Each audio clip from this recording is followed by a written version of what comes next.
राजा तोके तनिको हमार दर्द बुझाले ना। शादी भइले इतना दिन हो गईल लेकिन कबो सेज के सुख पाउनी ना। सुना है हमार बात।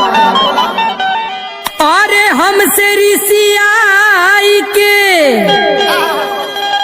कहा जाला रजाऊ,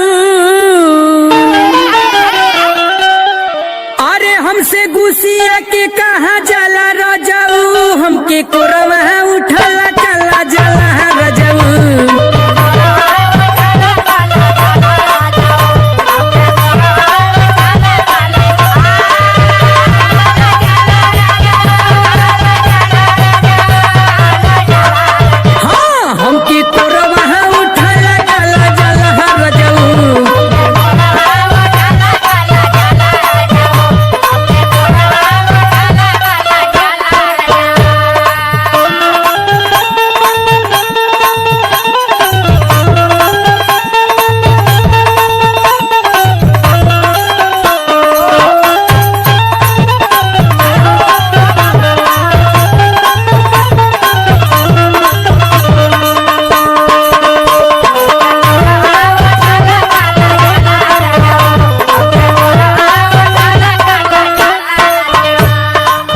तने नाए राजा, जब जब तू छू देला दहिया में 440 वोल्ट के करंट लग जाला। ए राजा पूरा दहिया गनगना जाले।